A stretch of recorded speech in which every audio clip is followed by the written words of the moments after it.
Ukrainian F-16s struck targets in Crimea for the first time ever this morning. Ukrainian OPSEC still holds on informations, but panicked rumors by Russian tourists are starting to come out. Video is by a source on the ground.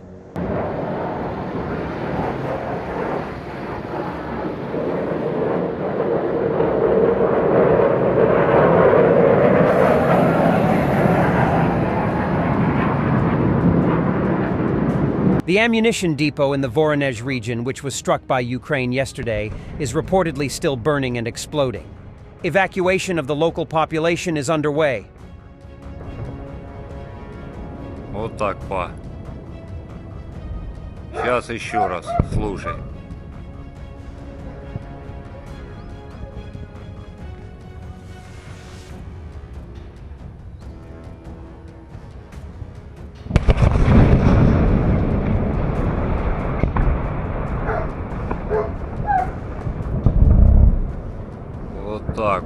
Satellite images show a destroyed munitions depot in the Voronezh region, hit by a Ukrainian missile drone. More incidents of looting of Russian villages by Russian soldiers have been recorded on camera. Shops, warehouses, and private homes in the Kursk region have been among the properties in evacuated villages that have been ransacked by their ostensible defenders. Law and order was previously reported to have broken down completely in towns and villages near the front line of the Ukrainian incursion in the Kursk region. There's been substantial evidence of widespread looting. According to the Kursk regional telegram channel Nene, Ash, a mobile phone store in the village of Glushkovo was looted on 17th of August, while in the nearby village of Zvanoye, a wild berries, Russian equivalent of Amazon, warehouse was looted twice in the same day. The looters in Glushkovo appear to be Chechens. The Russian mill blogger Vladimir Romanov comments, "Now footage of two idiots will fly across the internet. They've already been found, and they're fucked. Idiots are everywhere, and here too." On 23rd August, the warehouse in Zvanoye was looted initially by 3 Russian soldiers wearing caps with the Wagner Group emblems, then a few hours later by another group who looted whatever had been left behind. It's almost certain that this looting represents the tip of the iceberg. Russian soldiers previously recorded themselves looting an abandoned house and garage in an unidentified village. Similar incidents have likely been widespread.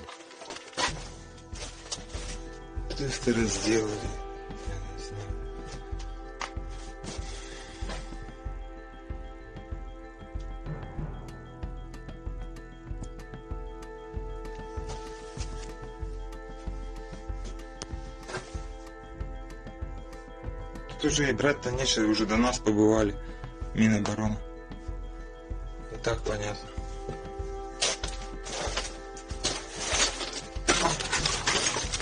Пацаны в гаражах чисто. Там гараж богатый, пиздец. A HIMARS strike hit the Russian counter-battery radar Zoo Park. Нет, це не уїбало, це він завів.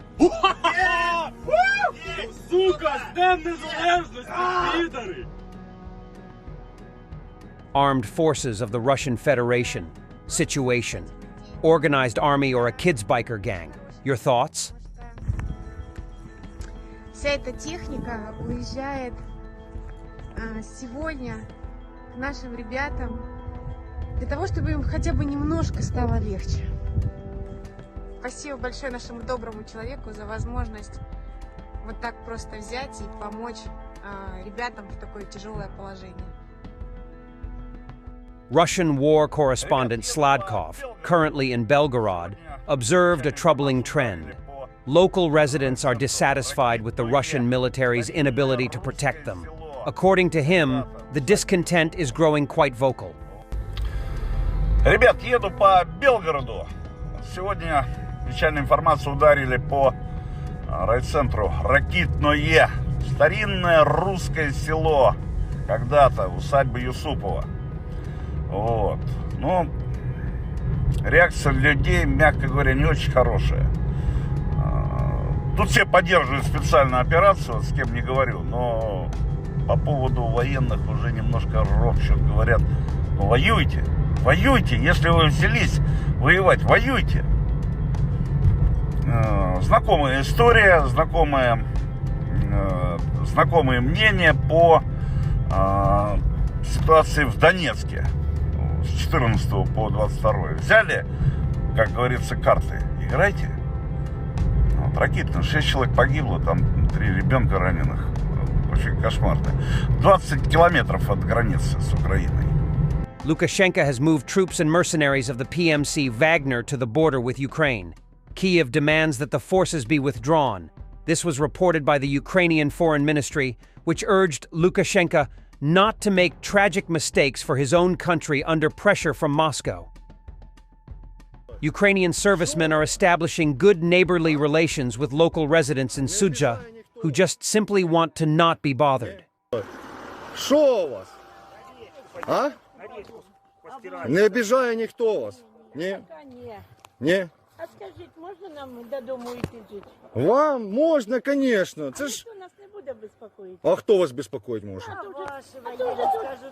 А то вже тут такі розговори йдуть, що ваші ходять по хатах, що-то обливають і вбивають. Та господі, дивіться, ви свободно собі ходите, хто вас убиває?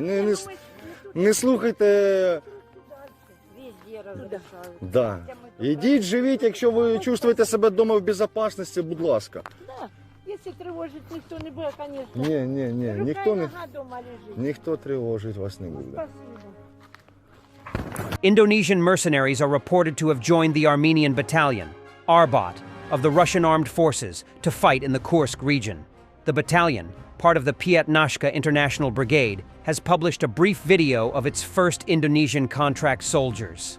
The Arbat's Telegram channel says that it has recruited a number of local residents who are ready to go to the Donetsk People's Republic, undergo training with our instructors, and fight against Ukrainian neo-Nazism with weapons in hand. It is reportedly fighting in Kursk. The battalion was founded by Armen Gorlovsky Sarkisian, or Sargsyan, a crime boss from the Donetsk region who organized groups of Titushki thugs who violently opposed Ukraine's 2014 revolution. He has been on the Interpol wanted list since 2014. It's not clear how many Indonesians have joined Arbat. Russia claimed in March 2024 that at least 10 Indonesians were fighting in the Ukrainian armed forces, though the Indonesian government denied that there was any truth in the claim. Thanks for watching, and don't forget to subscribe. Also, if you want to support Warthog Defense, please become our member and get early access to new videos, exclusive members-only videos, and become administrator in comment section. The membership link is in the description. Rescues every day. We had a guy last week at 6 rescues in 6 days. You know, he's doing the job every day.